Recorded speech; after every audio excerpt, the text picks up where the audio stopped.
Hi, this is Vijita Anish again with question discussion video. So, എല്ലാവരും സുഖമായിട്ടിരിക്കുന്നു എന്ന് വിശ്വസിക്കുന്നു. ക്വസ്റ്റ്യൻ പ്രാക്ടീസും എക്സാം പ്രിപ്പറേഷൻസും നല്ല രീതിയിൽ നടക്കുന്നു എന്ന് വിശ്വസിക്കുന്നു. ഇന്ന് ഞാൻ ഡിസ്കസ് ചെയ്യുന്നത് പീഡിയാട്രിക് നഴ്സിംഗിൽ നിന്നും ഫ്രീക്വൻ്റ്ലി ചോദിക്കുന്ന ഒരു ക്വസ്റ്റ്യൻ ആണ്. അപ്പോൾ ഞാൻ select all that apply kind of question ആണ് ഡിസ്കസ് ചെയ്യുന്നത്. ഓക്കെ, സോ എന്നും പറയുന്നത് പോലെ തന്നെ ക്വസ്റ്റ്യൻ പ്രാക്ടീസ് ചെയ്യുമ്പം ക്വസ്റ്റ്യൻ പ്രോപ്പറായിട്ട് വായിച്ച് മനസ്സിലാക്കിയതിന് ശേഷം ഓപ്ഷൻസ് സെലക്ട് ചെയ്യുക. Okay, so will discuss the question.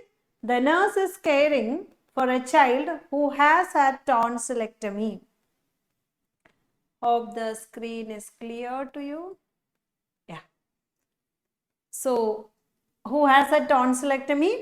Which of the following are appropriate nursing intervention? ഈ പറഞ്ഞിരിക്കുന്നതിനകത്ത് ഏത് നഴ്സിംഗ് ഇൻ്റർവെൻഷൻ ആണ് appropriate? Okay, so you can just read the question. ഇതിനകത്ത് ഏത് ഇൻ്റർവെൻഷൻ ആണ് appropriate? You have to select all that apply. Okay, so maximum answers ഇതിനകത്ത് ഏതൊക്കെയാണ് ശരിയായിട്ടുള്ളത്? You can select all those answers.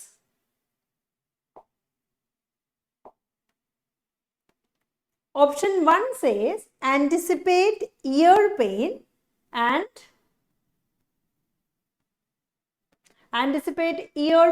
give acetaminophen as ordered. Do you all want to keep that? Acetaminophen, ear pain anticipate ചെയ്തിട്ട് അതിന് acetaminophen കൊടുക്കുക. Better ആയിട്ടുള്ള answer ആണോ? ഇവിടെ situation patient the child had a tonsillectomy.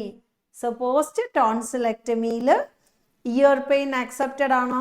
There may be chance. Okay, because tonsillectomy throat ചെയ്യുന്ന surgery ആണ്.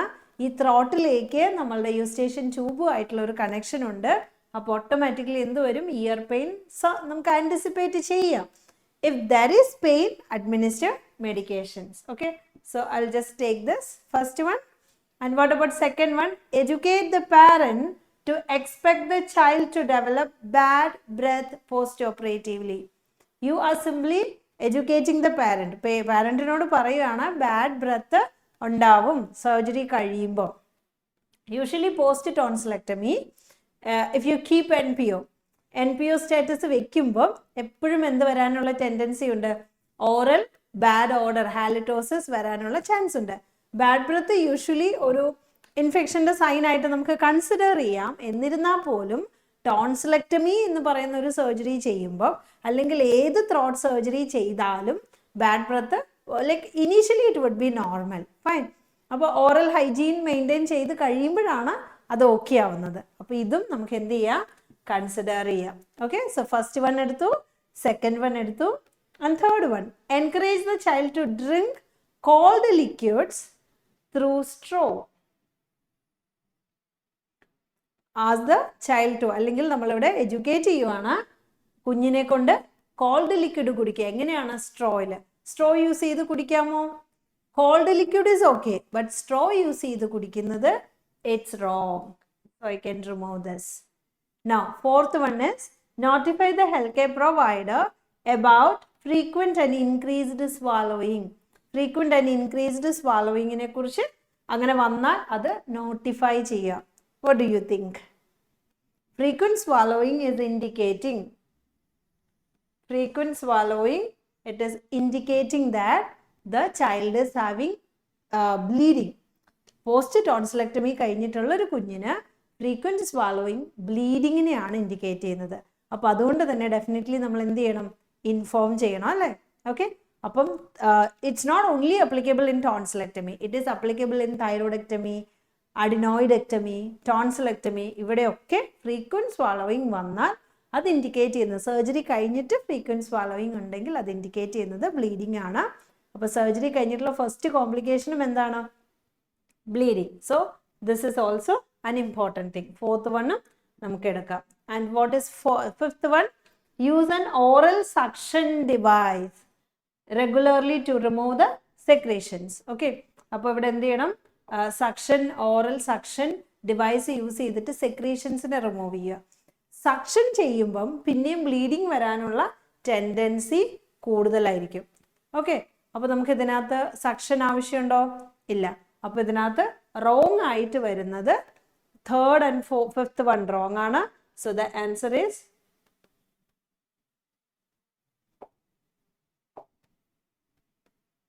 ഏതൊക്കെയായിരിക്കും ഇതിനകത്ത് better answer ആയിട്ട് സെലക്ട് ചെയ്യുന്നത്? ഫസ്റ്റ് വൺ നമുക്ക് സെലക്ട് ചെയ്യാം, സെക്കൻഡ് വൺ സെലക്ട് ചെയ്യാം, ഫോർത്ത് വൺ സെലക്ട് ചെയ്യാം. Clear? So these are the okay. അപ്പോൾ ക്ലിയർ ആയോ? ടോൺസിലെക്ടമി കഴിഞ്ഞിട്ടുള്ള പേഷ്യൻസിന് പോസ്റ്റ് സർജറി എന്തൊക്കെ ഇന്റർവെൻഷൻസ് ആണ് കൊടുക്കേണ്ടത്? അപ്പോൾ നമ്മൾ ഇങ്ങനെ ഓരോ ക്വസ്റ്റ്യൻസ് കാണുമ്പോൾ അതിന്റെ ബാക്കി റിലേറ്റഡ് ആയിട്ടുള്ള കാര്യങ്ങളെല്ലാം ജസ്റ്റ് ഒന്ന് ഓർത്ത് വെക്കണം. ടോൺസിലെക്ടമി എന്താണ്, എന്തിനാണ് ടോൺസിലെക്ടമി ചെയ്യുന്നത്, ഏത് ഏജിലാണ് ടോൺസിലെക്ടമി ചെയ്യുന്നത്, ഏത് ഏജിലാണ് ടോൺസിലെക്ടമി ചെയ്യാത്തത്, ടോൺസിലെക്ടമി ഒരു പ്രയോറിറ്റി സർജറി ആണോ, പോസ്റ്റ് ടോൺസിലെക്ടമി ഏത് തരത്തിലുള്ള ഫുഡാണ് കൊടുക്കുന്നത്, what are the dos and what are the dawns. Okay, ഇങ്ങനെയുള്ള കുറേ കാര്യങ്ങൾ നമ്മൾ ഓർത്ത് വെക്കണം. ടോൺസിലെക്ടമി 3 വയസ്സ് കഴിഞ്ഞിട്ടുള്ള കുഞ്ഞുങ്ങളിൽ മാത്രമാണ് ചെയ്യുന്നത്. We don't perform tonsillectomy less than 3 years. Okay, and usually as per the American pediatric group പറയുന്നത് tonsillectomy ചെയ്യണമെങ്കിൽ there should be like some kind of an associated infections like adenoiditis കൂടെ ഉണ്ടെങ്കിലാണ് ടോൺസിലെക്ടമി ചെയ്യുന്നത്. അല്ലെങ്കിൽ ടോൺസിൽ വെറുതെ surgery ചെയ്തെടുത്ത് കളയണം എന്നില്ല. Okay, അപ്പം നെസസറി സിറ്റുവേഷനിൽ മാത്രമാണ് സർജറി ഒരു ഫസ്റ്റ് പ്രയോറിറ്റി ആയിട്ട് സെലക്ട് ചെയ്യുന്നുള്ളൂ. ഓക്കെ, അപ്പോൾ ഒരിക്കലും പീഡിയാട്രിക്കിലല്ല എവിടെയും സർജറി ഒരു ഫസ്റ്റ് പ്രയോറിറ്റി ഇന്റർവെൻഷൻ അല്ല. ഇനി ടോൺസിലെക്ടമി ചെയ്യുമ്പം please remember that the tonsils are there in the throat.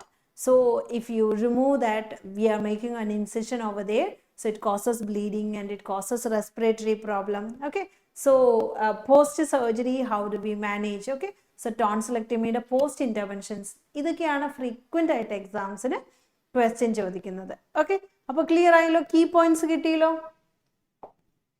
Next question.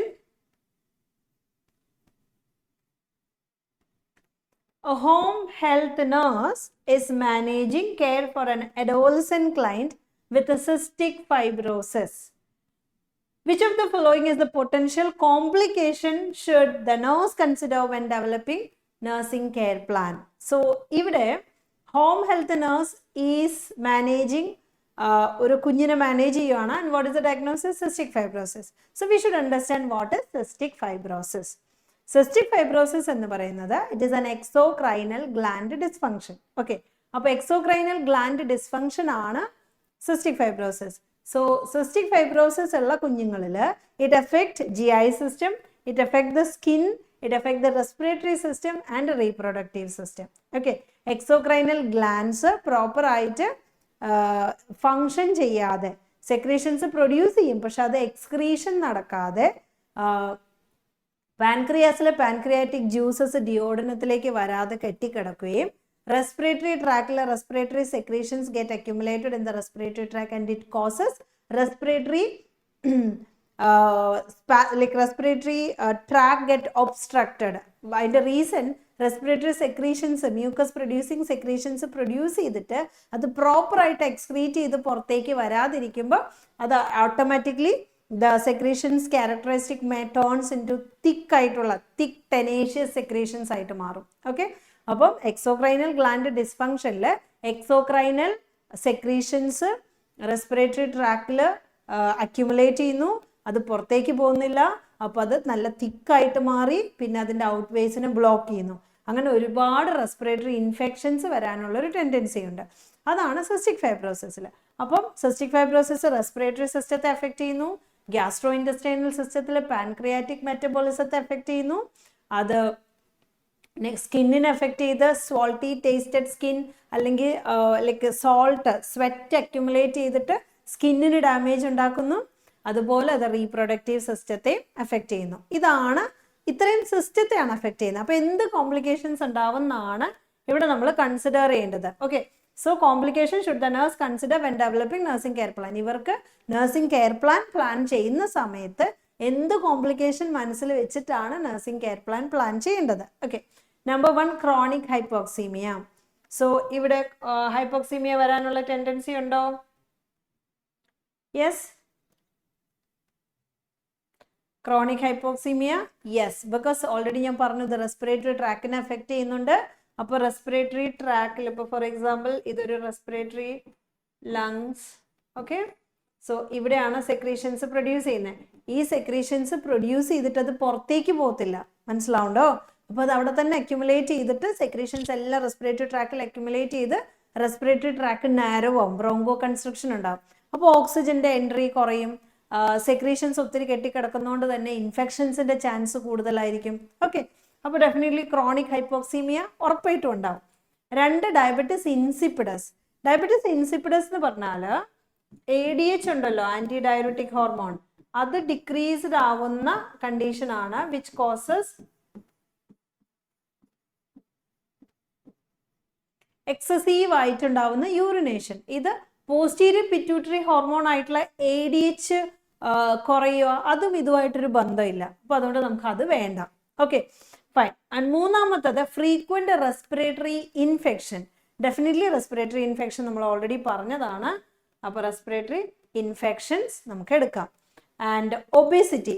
Obesity അല്ല ഇവിടെ ഉണ്ടാവുന്നത്, മെറ്റബോളിസം എഫക്റ്റ് ചെയ്യുന്നത് കൊണ്ട് തന്നെ ഇവിടെ വരാൻ ചാൻസ് ഉള്ളത് ഒബേസിറ്റിന്റെ നേരെ ഓപ്പോസിറ്റ് ആണ്. ഇറ്റ് ഈസ് വെയിറ്റ് ലോസ് ആണ് ഉണ്ടാവാൻ ചാൻസ് ഉള്ളത്. Clear? And next is vitamin deficiency. Vitamin deficiency definitely yes, അതും ഉണ്ടാവാൻ ചാൻസ് ഉണ്ട്. അതിൻ്റെ കൂടെ റീസൺ ഞാൻ ഒന്ന് പെട്ടെന്ന് പറഞ്ഞു പോവാം. അതായത്